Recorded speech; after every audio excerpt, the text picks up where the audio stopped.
Bapak Ibu saudara-saudari yang di onsite, Shalom, dan juga yang online lewat Zoom, seberapa jumlah kita mau terus fokus mengejar Tuhan. Kita tahu pasukannya Daniel waktu itu yang dibakar di perapian di Babel, jemaatnya hanya 3 orang.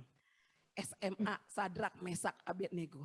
Tapi 3 orang bisa mengguncangkan satu bangsa. Mari kita berlari masing-masing sedemikian rupa dengan arifnya mengejar Tuhan. Karena waktu begitu sangat singkat. Seperti Oktober 2021 yang tidak bisa kita ulang kembali. Amin. Terakhir, besok kita udah masuk bulan ke-11. Tinggal 2 bulan 2021. Coba ingat-ingat apa harapannya di 2021? Kira-kira sudah berapa persen tercapai? Kalau belum, ada 2 bulan lagi untuk Tuhan menunjukkan keperkasaannya. Kejar yang ilahi. Supaya yang lainnya Tuhan tambahkan padamu. Hari ini di dalam terang firman Tuhan, kita mau belajar satu kebenaran firman Tuhan tentang Yehovah Gibor. Ya, Gibor, bukan digib dan dibor ya. Tapi Gibor itu satu tanda nama baru bagi Tuhan yang kita pelajari di akhir Oktober ini. Arti Yehovah Gibor adalah Allah yang perkasa. Ya, kita mau coba cek dulu apakah slide saya bisa tayang. Supaya kita bisa melibatkan beberapa panca indera. Saya sebagai guru memahami teorinya. Kalau seseorang ingin mendapatkan 30% dari menyerap apa yang diajarkan, dia minimal melibatkan 3 panca indera. Mata, telinga, dan rasanya. Ya, kita mau mengusahakan hari ini. Yang di rumah-rumah bisa klik motion jempol kalau memang slide-nya terlihat dengan jelas.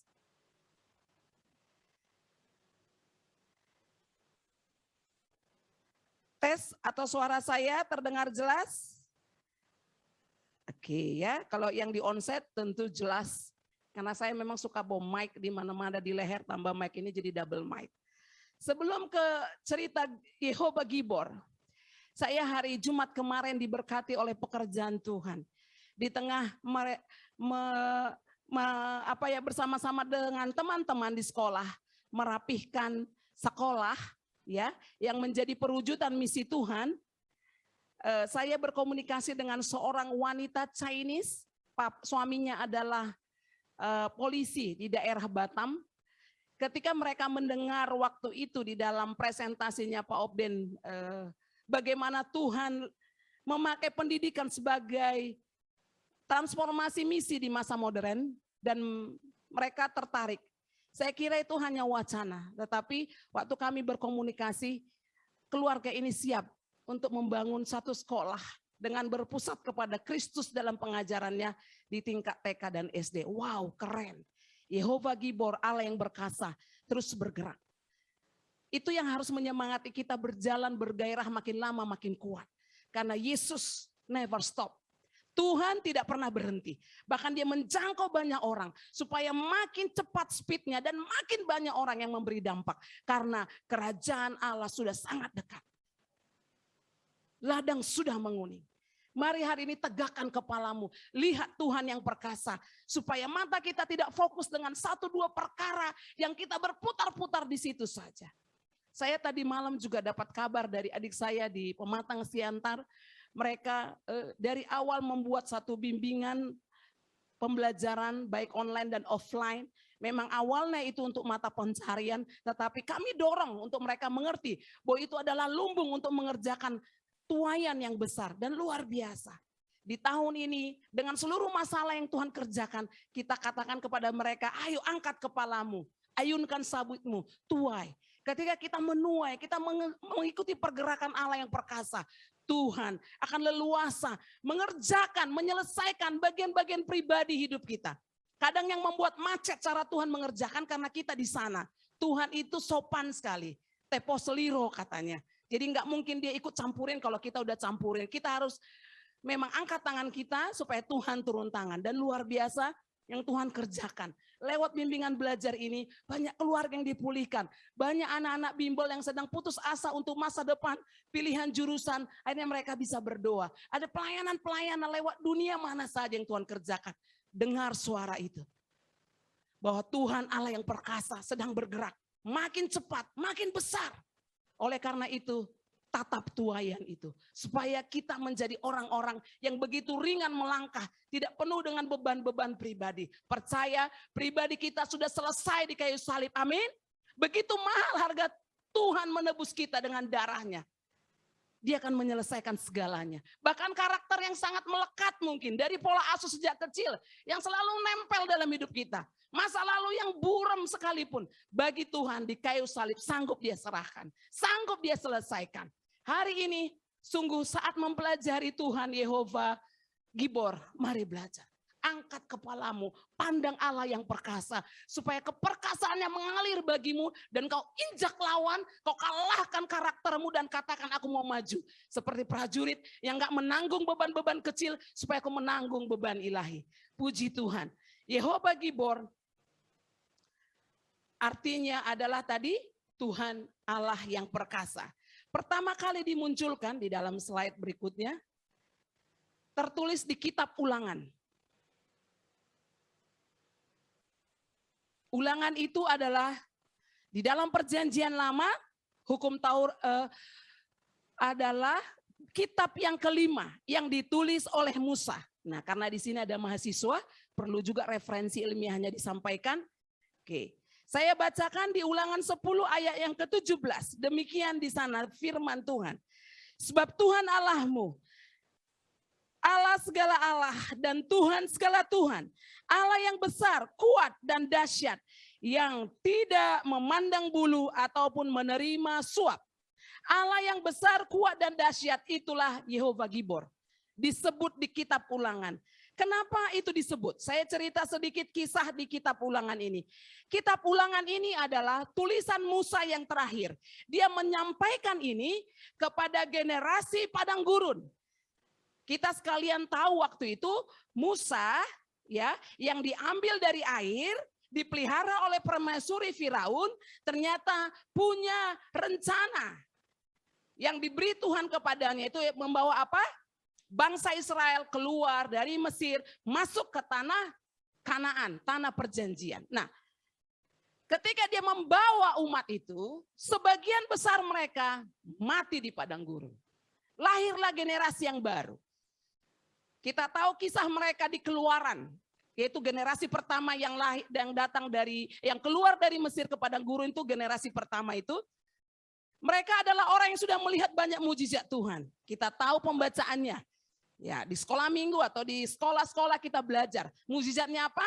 Mereka menyaksikan 10 tulah terjadi. Mereka menyaksikan laut itu terbelah. Apalagi mereka menyaksikan? Mereka menyaksikan mana itu turun. Banyak kejadian mereka saksikan. Tetapi di kitab Keluaran 23 dan Keluaran 24, generasi pertama ini tetap tidak percaya keperkasaan Tuhan. Waktu Musa naik ke Gunung Kudus Tuhan ingin membuat 2 tabut yang berisi hukum Taurat 10 itu 1-5 di satu batu, 1-5 satu batu, bangsa Israel tidak sabar. Apa yang membuat mereka tidak sabar? Mereka mencoba menyuap. Mereka mencoba, sekiranya kita buat lembu dari emas. Mungkin ada yang besar, yang luar biasa akan kita kerjakan. Mereka meragukan keperkasaan Tuhan waktu itu. Dan kita tahu kisahnya, Musa turun dan akhirnya terjadilah penghukuman. Itu di generasi pertama yang keluar dari Mesir ke tanah Kanaan tapi masih setengah jalan di padang gurun. Nah, di Ulangan 10 Tuhan berkata lagi kepada Musa yang sangat murah hati. Musa naik sekali lagi ke atas dan dibuat lagi batu itu. Ketika dibuat lagi 2 loh batu itu, yang membaca itu sudah generasi yang lahir di padang gurun. Anak-anak kecil. Mungkin waktu itu mamahnya dalam perjalanan dari Mesir ke tanah Kanaan lagi hamil, lahir di padang gurun. Nah, mereka lah yang menerima 2 loh batu tahap 2 ini. Dah, ketika itu diberikan, Musa menyampaikan tulisan ini. Sampailah kita di Ulangan 10 ini. Ini kronologis ceritanya. Jadi bayangkan Tuhan menegaskan kepada generasi yang tidak pernah mengetahui kejadian Mesir. Tapi Tuhan katakan, aku adalah Tuhan yang dahsyat dan perkasa. Bisa saja generasi itu berkata gini kan, yang benar Tuhan. Kami kan belum lihat keperkasaanmu, betul nggak? Kami nggak lihat kedahsyatanmu. Karena kami nggak melihat tulah itu waktu itu. Kami tidak melihat laut itu terbelah. Kami tidak lihat mujizat yang kau kerjakan di Mesir itu. Bisa saja mereka meragukan. Tetapi Tuhan yang adalah Tuhan tetap menyampaikan siapa identitas dirinya. Puji nama Tuhan. Kita hari ini, secara pribadi saya hari ini duduk di tempat ini berdiri, ada suami saya duduk, ada anak-anak, generasi setelah saya. Waktu kita menceritakan ke anak-anak bahwa papa mama ditebus oleh Tuhan dari lumpur dosa, mereka nggak lihat. Mereka nggak melihat bagaimana kami dulu hancurnya, Tuhan ambil dari lumpur dosa dan jadi hari ini. Tetapi itu harus diceritakan. Pernyataan bagi kita, seberapa sering kita bercerita tentang keperkasaan Tuhan dari hidup kita kepada orang-orang. Baik di generasi kita ataupun lintas generasi. Mari lebih sering percakapkan keperkasaan Tuhan daripada masalah, daripada setan, daripada persoalan, daripada perselisihan. Karena ini diajarkan oleh Musa kepada bangsa Israel. Dia jelaskan kepada generasi itu. Walaupun generasi itu mungkin tidak melihat secara mata jasmani bagaimana keperkasaan Tuhan. Karena memang perjalanan dengan Tuhan bukan perjalanan fakta. Tapi perjalanan dengan Tuhan adalah perjalanan iman. Dan hari ini pun ketika kita dijelaskan tentang seluruh kebenaran firman Tuhan dari kejadian. Mari percaya itu benar terjadi. Itu benar terjadi. Kalau Tuhan katakan dalam firman adalah tidak baik manusia itu seorang diri. Maka aku akan menjadikan penolong baginya. Pegang itu. Kalau Tuhan berkata misalnya di perjanjian baru dituliskan bahwa tidak boleh kita memiliki pasangan yang tidak seimbang karena gelap dan terang tidak bisa bersatu. Aminkan itu. Jangan karena kita nggak lihat kenyataannya terus nggak benar kali perlu diuji segala firman. Enggak. Ya, banyak orang sekarang soalnya kebenaran itu diputar balikan. Katanya cinta sanggup menerobos perbedaan agama. Ya, saya kurang tahu teorinya dari mana. Tapi teori firman Tuhan kita tahu bahwa memang Tuhan sih tidak datang berurusan dengan agama. Tuhan itu universal dan dia pribadi datang kepada kita lintas agama. Tapi sepemahaman di dalam kebenaran firman Tuhan adalah di dalam masa depan, pasangan pria dan wanita di dalam Tuhan adalah dua-dua yang memiliki keyakinan bahwa Yesus adalah Tuhan. Itu kebenaran. Itu harus diperkatakan. Dengan gagah perkasa kita harus sampaikan. Walaupun ketika sampaikan itu penolakan. Karena kebenaran sedang diputar-balikan. Tetapi ingat, hari ini Tuhan berpesan bahwa Allah yang perkasa harus sering diikrarkan, dideklarasikan, disampaikan. Suka atau tidak keadaannya. Harus disampaikan. Ya, itu kebenaran pertama yang kita maknai. Kenapa Tuhan mengulang pernyataannya ke generasi selanjutnya. Perkasa tadi saya ulang kembali artinya kuat, tangguh, dan gagah berani. Itu di KBBI, Kamus Besar Bahasa Indonesia yang online. Artinya perkasa itu kuat, tangguh, gagah, dan berani. Jemaat Tuhan, jangan pikir kata perkasa itu ketika engkau minum jamu, ketika engkau jenis kelamin gender pria. Perkasa itu tidak dibatasi oleh gender. Perkasa itu di dalam roh, bukan fisik. Kita tahu memang laki-laki lebih kuat karena dia memiliki paru-paru yang lebih besar daripada perempuan. Tapi ini tidak sedang bicara fisik, tetapi bicara secara roh.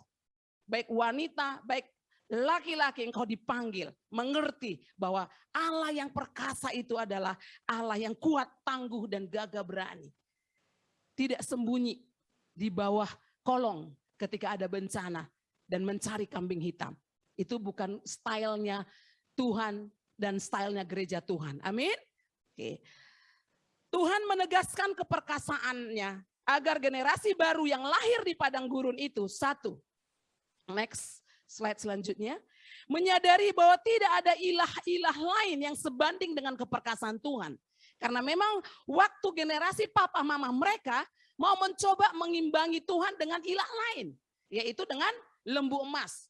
Kalau kita tahu ceritanya, mereka ngumpulin antingnya, mereka ngumpulin gelangannya, ngumpulin semua perhiasannya. Disatukan, dicetak menjadi lembu emas. Itulah kerjaan Nabi Harun waktu itu. Ya, lucu tapi nyata itu terjadi. Sementara sedang menunggu Musa ada di gunung bersama dengan Tuhan. Mereka mengerjakan aktivitas lain. Ya. Yang kedua, hidup menurut segala jalan yang ditunjukkannya. Bayangin di padang gurun, tidak ada pilihan. Kalau di kota Bogor banyak pilihan. Hari-hari ini di masa online banyak juga pilihan gereja. Tetapi waktu itu di padang gurun tidak ada pilihan. Sekali mereka melenceng dari kumpulan mereka, akan banyak orang Amori, Amalek, seluruh bangsa-bangsa yang akan menghancurkan mereka. Tapi Tuhan mau mereka harus hidup menurut jalan yang ditunjukkannya.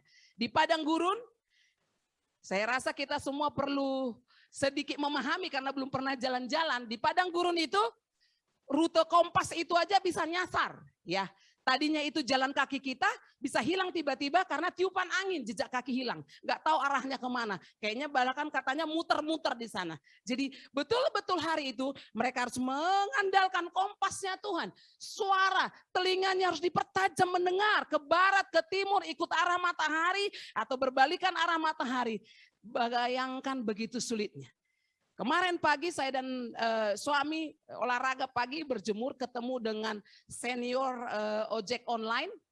Nah, padahal sudah ada GPS di depannya, ada alat handphone di depannya, tetap nanya, alamat ini di mana? Nah, karena sekarang banyak alternatif aja nyasar. Kebayang bangsa Israel itu di padang gurun. Macam-macam nyasar. Ya. Yang ketiga, supaya mereka mengasihi Tuhan sesungguhnya. Yang keempat, supaya mereka beribadah kepada Tuhan segenap jiwa, segenap hati. Karena mereka memang di padang gurun mereka pun beribadah. Ya, kalau Bapak Ibu jemaat Tuhan mengingat, mana itu hanya diturunkan selama 6 hari. Saya ceritakan sekilas ya, mana itu seperti ketumbar warna putih kecil-kecil atau lada lah ya, kecil-kecil turun setiap pagi. Hari pertama sampai hari ke-6. Pas hari ke-6 dia turun 2 kali lipat. Kenapa 2 kali lipat? Supaya hari ke-7 mereka beristirahat dan beribadah. Walau di padang gurun, walau panas-panas. Ya, makanya budaya mereka pakai hijab, pakai tutupan kepala. Ya, Israel itu khas dengan itu karena mereka bertahun-tahun mereka hidup di padang gurun dengan banyak debu dan pasir. Ya, tetapi mereka beribadah dan kita pun yakini hari ke-6 Tuhan akan beri porsi double supaya hari Minggu kita bisa, hari ke-7 kita bisa beribadah dengan segenap hati dan segenap jiwa. Bukan hanya segenap hati, jiwanya di sebelah karena menunggu ada kabar apa di handphone, tugas dan yang lain-lain. Ya, saya secara pribadi orang yang memang suka dengan seluruh deadline belajar, menertibkan pikiran. Hari Minggu, hari ke-7, harinya Tuhan. Beristirahat supaya engkau puas dengan Tuhanmu. Supaya Tuhan recharge kita dan 6 hari ke depan menjadi 6 hari yang mudah kita langkah, mudah kita lalui. Ya, jangan coba ditoleransi. Yang terakhir katanya, supaya menyucikan hati dan tidak keras kepala. Ya, karena bangsa Israel itu kalau di firman Tuhan tertulis keras kepala atau tegar tengkuk. Ya, itu pernyataannya, saya hanya mengutip saja ya. Saya sih belum pernah ketemu suku ini, bangsa ini, cuman Alkitab menuliskannya. Katanya kalau Indonesia mirip-mirip orang Batak lah, saya berarti perwakilan orang Batak, memang saya sadari. Kalau enggak karena Tuhan patahkan tengkuknya itu, sombongnya bukan main. Ngelihat orang aja natapnya ke atas. Apa gitu ya. Syukur Tuhan patahkan tengkuknya. Dan syukur bertemu dengan beberapa suku yang memang memvariasikan hidup supaya enggak terlalu dan belajar untuk pulih dari keras kepala itu ya. Slide selanjutnya, hal yang membuat umat Tuhan meragukan keperkasaannya. Pada Maleakhi 2 ayat 9, di sana tertulis, memilih-milih pengajaran yang benar menurut pandangannya sendiri, sehingga orang-orang yang kita kasihi melanggar hukum tanpa teguran. Jadi hal yang membuat kita meragukan keperkasaan Allah karena memandang bulu. Bisa memandang bulu itu kepada orang, bisa kepada suasana, kita bilang suasananya A, padahal sebenarnya di hati kita B. Ya. Atau kita tahu perlu kita sampaikan teguran, tetapi kita tahan supaya takutnya hilang pertemanan. Padahal sahabat yang sejati adalah yang menegur nyata-nyata daripada apa? Di belakangnya mengkhianati. Ya. Nah, jadi yang membuat kita meragukan Tuhan karena kita coba memandang bulu. Atau kita mencoba membanding-bandingkan. Tuhan, saya kok lihat orang fasik itu lebih gampang ya hidupnya. Dikit-dikit udah punya ini, udah punya itu. Kok saya setelah di dalam Tuhan, kok kayaknya sulit banget gitu. Nah, minggu lalu kami baru melayani orang seperti itu. Wanita ini berkata begini, dulu waktu saya sembunyi-sembunyi di dalam Tuhan, kayaknya nggak terlalu banyak tantangan. Sekarang setelah saya terang-terangan dalam Tuhan, masalah bertubi-tubi. Nah itu salah satu ciri jadinya kita meragukan, benar nggak Allah yang aku ikuti perkasa? Ya, karena kita coba membandingkan, memandang bulu. Ya.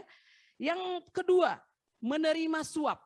Nah, saya berjuang tadi malam mengerti ini. Karena saya pikir apa hubungannya Yehova Gibor, Allah yang perkasa dengan menerima suap.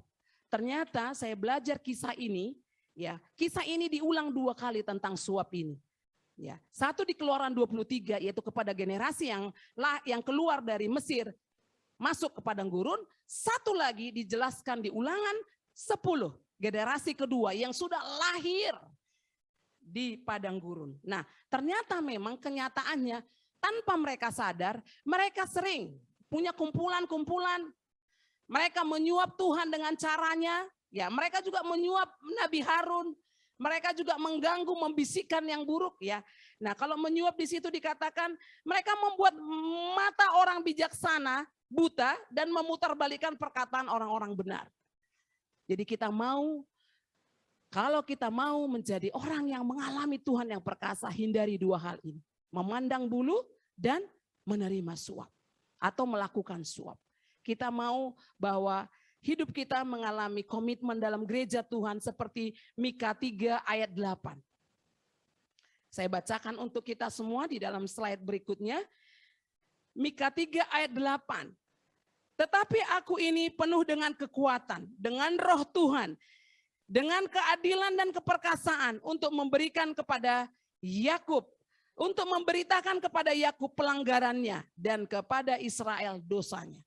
Jadi keperkasaan ini Tuhan nyatakan lebih dulu untuk mengurus kemurnian hati gereja Tuhan. Kemurnian gereja hati itu menjadi prioritas.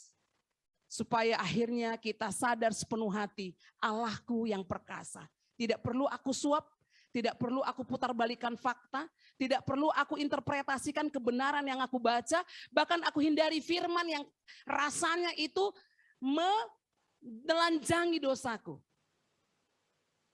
Jadi rasakan keperkasaan Tuhan di dalam kemurnian hatimu. Itu dulu yang Tuhan urus. Ya.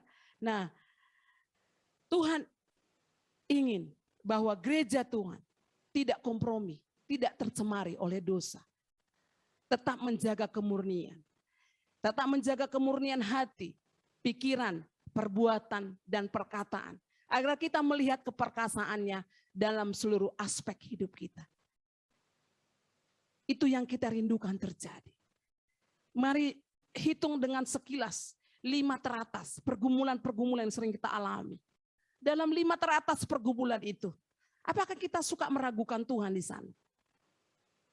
Karena menunggu panjang mungkin, karena angkanya besar tidak bisa diterobos mungkin, karena temboknya begitu tebal mungkin, karena aksesnya nggak ada sama sekali mungkin.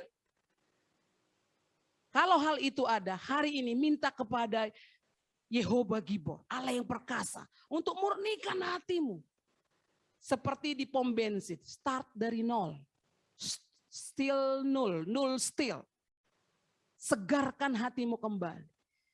Akui tanpa suapanmu, tanpa caramu memihak ke sana kemari, Tuhan bisa berperkara. Karena Tuhan tidak butuh bantuan kita. Kita hidup karena kebesarannya. Kita harus camkan itu. Salib dia kerjakan sendiri. Betul Bapak Ibu dan saudara-saudara, ingat kisah Yesus. Pontius Pilatus mau coba waktu itu agak nego-nego.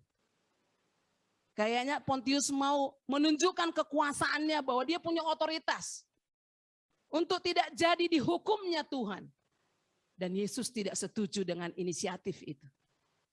Karena memang siapakah kita yang bisa menambahkan? Tidak ada. Tuhan itu perfect, sempurna. Tidak ada yang perlu ditambahkan bagi dia. Dan kalau kita dipilih itu karena kemurahannya. Hargai kemurahan itu. Supaya engkau bisa melihat keperkasaannya tanpa engkau menambahkan, membumbui sedikit pun. Murnikan hatimu. Jangan merasa kita memiliki banyak hal. Karena kita ditetapkan untuk mengelola, bukan memiliki. Dan makan di dalam kehidupan sehari-hari, Tuhan hanya bilang, asal engkau punya makan dan minum pakaian, cukuplah. Jadi kalau kita bersusah-susah, sampai kita meragukan keperkasaan Tuhan untuk membayar studi, membayar biaya rumah tangga, apalagi menabung untuk masa depan, stop. Murnikan hatimu, akui keperkasaannya, bahwa dia sanggup dengan caranya. Walau engkau tidak melihat, memang dengan mata kepalamu sendiri laut itu terbelah. Itulah itu engkau gak lihat. Tetapi kata Tuhan, perkataan Tuhan kepada generasi kedua yang lahir di padang gurun, sama seperti kita hari ini. Percaya walau tidak melihat, Allahmu Allah yang perkasa. Yehovah Gibor, Allah yang perkasa. Jangan bandingkan dia dengan apapun. Apalagi yang membuat engkau ragu. Koreksi hatimu. Setelah kita sadari apa yang membuat ragu, mari pandang dia. Lihat salib itu. Bayangkan, imajinasikan pekerjaan Tuhan menyelesaikan di salib itu. Bayangkan beratnya kayu salib yang dipikulnya. Bayangkan semua mahkota duri di kepalanya yang ditusuk makin tajam. Mungkin dia radang, infeksi, karena itu kotor. Bayangkan tombak yang ditusuk ke perutnya. Untuk dia bilang, anakku, kebutuhan lambungmu, kebutuhan makan minummu cukup. Bayangkan kepala itu yang ditusuk duri, karena Tuhan mau berkata, anakku, di dalam pikiranmu, dalam peperangan rohmu, dalam peperangan pikiranmu, karena engkau melawan hukum dunia, engkau akan menang. Karena Tuhan sudah taklukkan kepalanya dengan mahkota duri itu. Supaya seluruh pikiran yang jahat, yang buruk, yang coba mengkompromi firman Tuhan, yang mencoba memodifikasi firman Tuhan, stop. Terima firman yang murni. Walau itu sakit. Karena terkadang yang pahit itu yang menyembuhkan. Terima itu. Supaya waktu tidak berputar-putar, mengurus masalah yang sama, berulang-ulang. Ayo come on. Di awal tadi saya sampaikan, ladang sudah menguning. Banyak orang berteriak butuh Tuhan hari-hari ini. Mari bebaskan dirimu dari seluruh keraguan. Tuhan Yehovah Gibor tetap sama setia. Kenapa kakinya dipaku? Kenapa tangannya dipaku? Supaya saat kita bekerja, tidak ada lagi kutuk yang Tuhan beri kepada Adam di Taman Eden itu. Kita begitu bersuka cita bekerja. Begitu gairah bangun pagi, kita gairah belajar, gairah bekerja. Karena kita tahu belajar, bekerja itu adalah ekspresi penyembahan kepada Tuhan. Kita akan memberi yang terbaik. Siapapun pemimpin kita. Bahkan pemimpin yang paling lalim sekalipun Tuhan sediakan. No problem. Karena kita bekerja. Mendedikasikan waktu kepada Tuhan. Bukan kepada siapa mereka. Hari ini. Terimalah dia dengan murni. Jangan nodai dengan pengertianmu. Yang terbatas itu. Pasrah, akui keperkasaannya. Jangan ragukan. Jangan bandingkan engkau dengan dulu atau engkau dengan yang lain. Mari kita renungkan firman ini. Kita tundukkan kepala kita. Saya pun secara pribadi bertobat dengan pengertian ini. Di tengah dengan tantangan yang banyak. Diberi kesempatan untuk melayani pendidikan secara nasional. Tapi diberi juga tantangan mengelola sekolah yang mini hari ini. Diberi juga tantangan mengurus jemaat Tuhan yang ada hari ini. Tapi hari ini Di hadapan Tuhan saya juga berkata, Tuhan, saya mau dengan murni mengakui Engkaulah Yehova Gibor, Allah yang perkasa, Allah yang tidak perlu aku tambahkan apapun dalam upayaku. Karena Engkau sudah selesai. Engkau adalah Yahweh yang tak pernah berubah. Dulu, sekarang, sampai selamanya.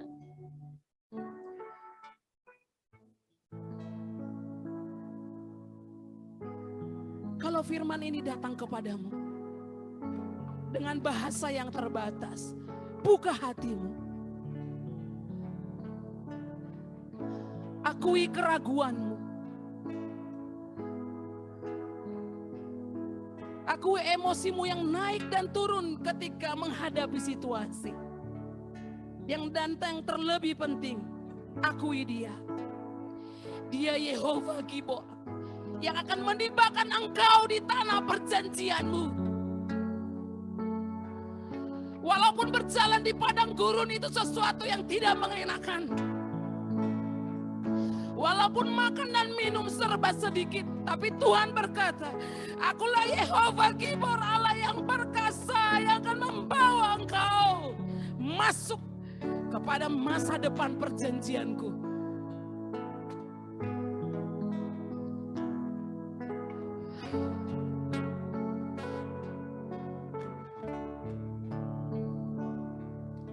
Ini hidup kami, tubuh, jiwa, dan roh kami, Tuhan.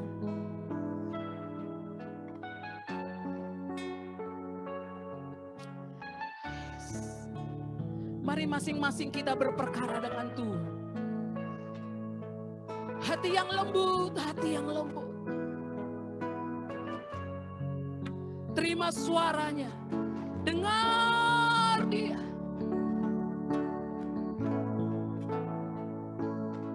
Supaya kita hidup dan melewati padang gurun itu.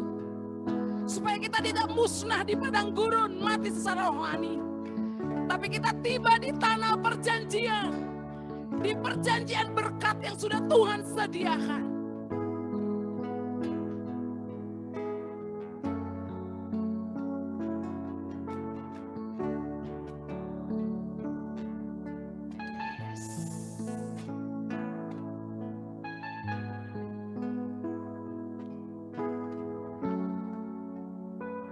Saya teringat ada satu pujian. Selidiki aku, lihat hatiku.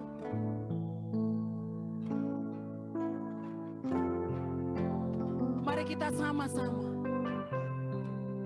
naikkan pujian ini bersama-sama sebagai ungkapan kebebasan hati kita di hadapan Tuhan. Tidak ada yang kita sembunyikan. Kalau Engkau sebagai cermin di depanku, ya Tuhan, cerminkanlah aku. Dan kalau ada titik buta, blind spot di situ, bersihkanlah. Supaya aku didapati murni, ya Tuhan.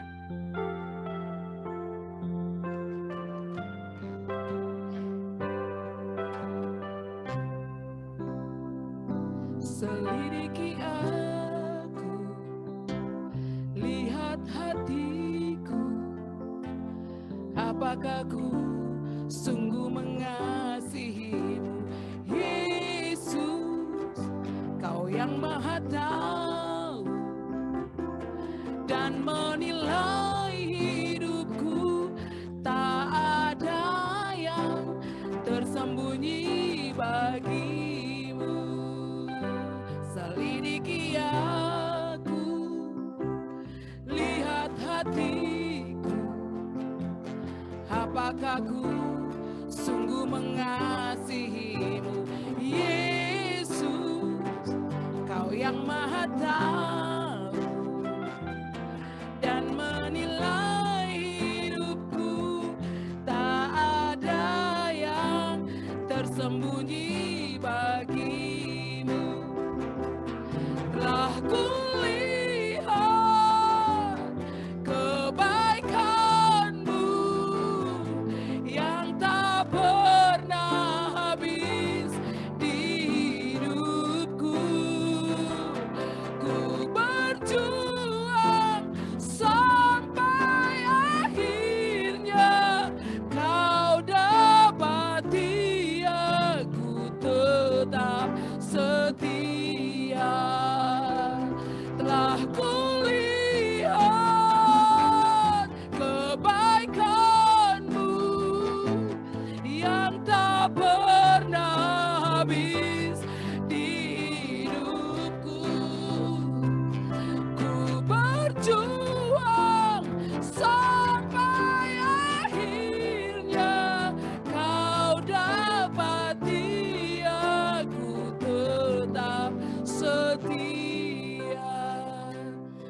Engkau yang berjuang bersama-sama dengan saya. Mari Engkau dapat taruh tangan kananmu di dadamu sebagai lambang komitmen kita bersama di hadapan Tuhan. Memasuki esok bulan yang baru. Katakanlah kepada Tuhan, Yehova Gibormu, bahwa aku Tuhan akan terus memiliki hati yang murni, berjuang sesuai dengan nilai-nilai kebenaran-Mu, tidak kompromi dengan hal apapun, supaya aku dengan leluasa bisa melihat Allah yang perkasa berjalan di depanku, membukakan segala pintu yang tertutup berabad-abad, bahkan memberi kepadaku apa yang menjadi bagianku yang dimakan oleh belalang pelahap selama ini.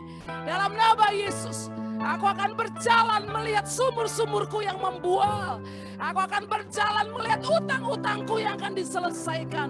Aku akan berjalan melihat Allah yang perkasa yang menolong studiku, yang menolong masa depanku. Aku akan terus menjaga hatiku murni, tidak mencoba merekayasa pekerjaan Tuhan dengan pengertianku yang terbatas, supaya Yehova Gibor leluasa menyatakan keperkasaannya, bahkan membuat aku terbang tinggi seperti pada burung Raja Wali. Terima kasih Tuhan, terima kasih. Ini komitmen kami.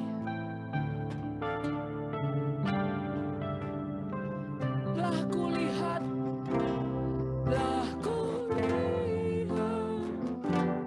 kebaikan-Mu yang tak pernah habis. Yes,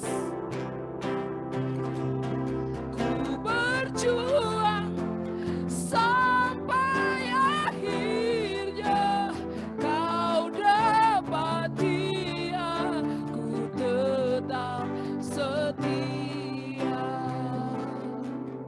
Kita akan bersafaat bersama. Setelah kita mengerti hari ini, Yehova Gibor Allah yang perkasa, kita mau melihat Dia menunjukkan keperkasaannya di sekeliling kita. Mari masing-masing kita di rumah kita, seperti prajurit yang gagah berani, yang sudah mendapat pengurapan dari Allah yang perkasa. Berdirilah di dalam roh-Mu.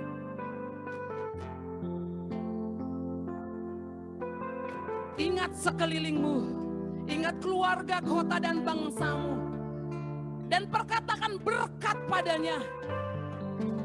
Tuhan, bersama-sama kami jemaat Tuhan berkata, tunjukkan keperkasaan-Mu atas Indonesia Tuhan, dalam perjalanan pemimpin kami presiden ke 3 negara-negara. Dalam nama Yesus, ini waktunya ya Tuhan.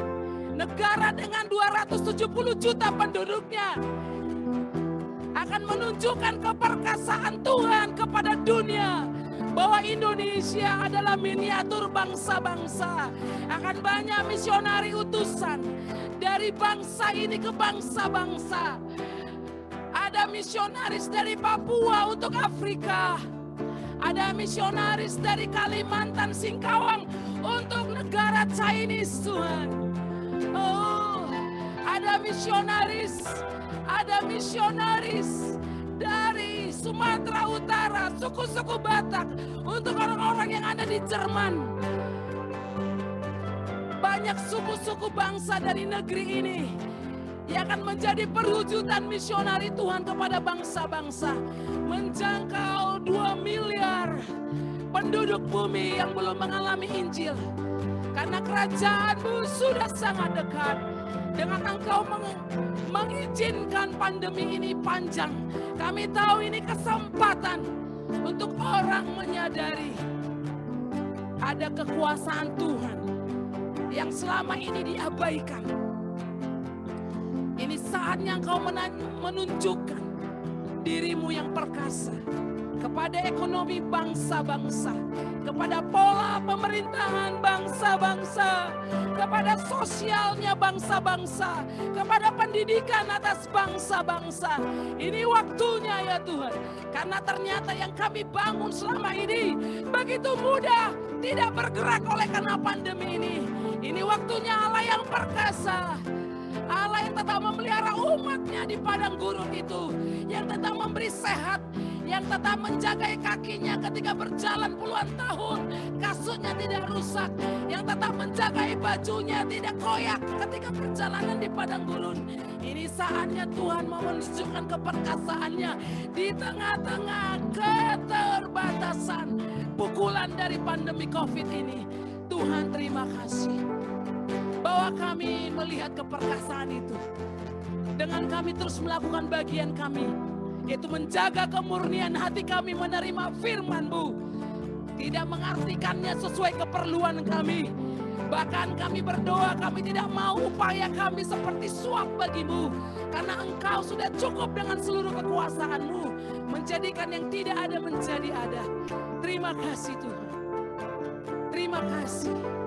Kami juga berdoa untuk keluarga-keluarga besar kami ya Tuhan. Di luar keluarga inti,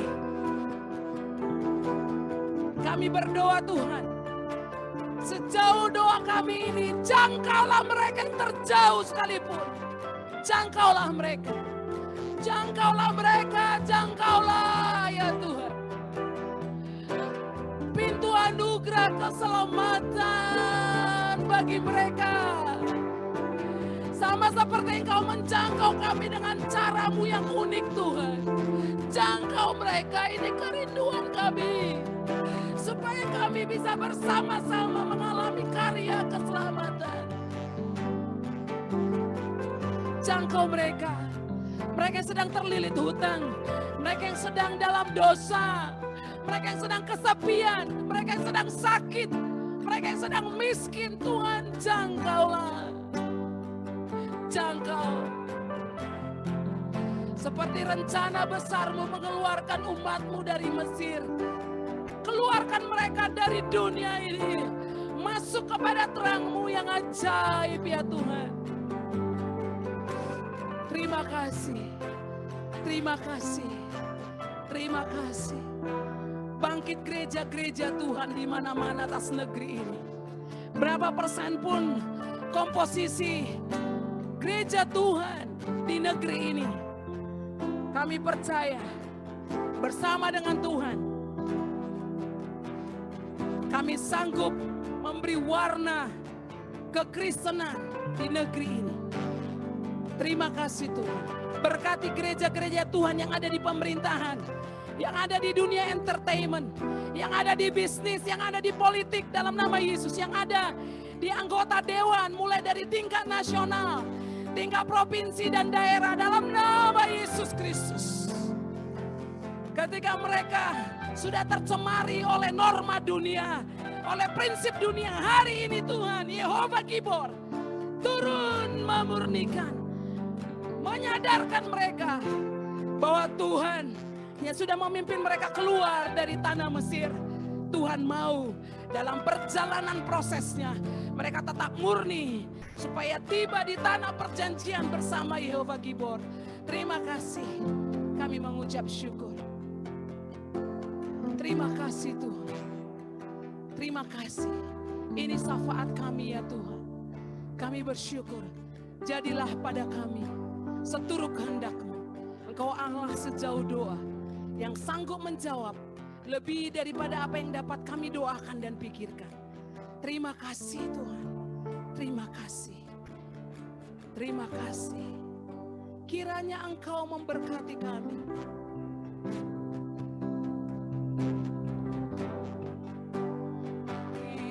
Kiranya saya mengundang Bapak dan Ibu, anak-anak sekalian bisa bangkit berdiri.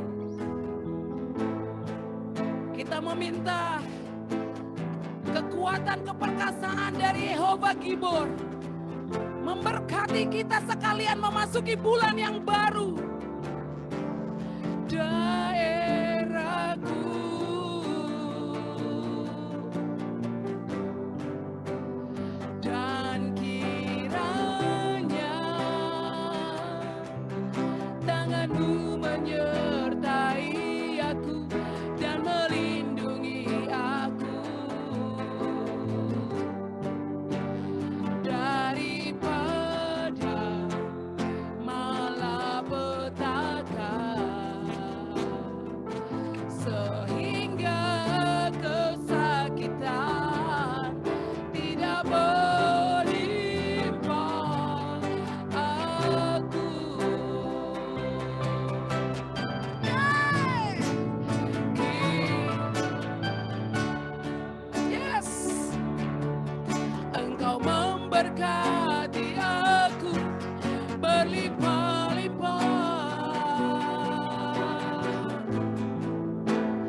tangan-Mu menyertai aku dan melindungi aku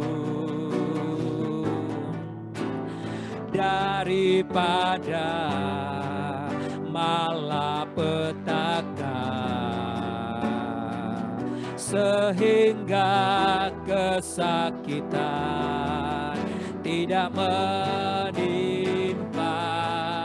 sehingga kesakitan tidak menimpa kami, sehingga tidak menimpa aku. Kekasih-kekasih Tuhan, mempelai Kristus, mari arahkan hatimu kepada Yehova Gibor. Angkatlah kedua tanganmu dan terimalah berkat yang dari Tuhan. Allah Yehova Gibor dengan tangan yang kuat dan perkasa, yang membawa engkau melihat mujizat kesembuhan, melihat pemulihan ekonomi, melihat pemulihan usaha, melihat kebahagiaan rumah tanggamu, melihat anak-anak cucumu memiliki masa depan, dan engkau bersama keluargamu hidup rukun, hidup bahagia. Dalam nama Tuhan Yesus hari ini, pegang teguh janjinya dalam nama Yesus Kristus.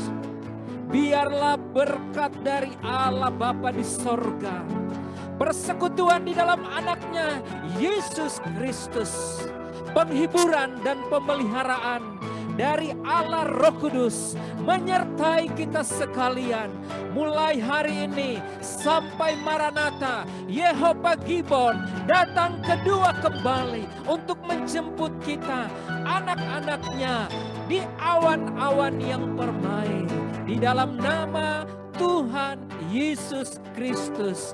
Haleluya. Amin. Puji nama Tuhan. Selamat hari Minggu. Tuhan Yesus memberkati kita.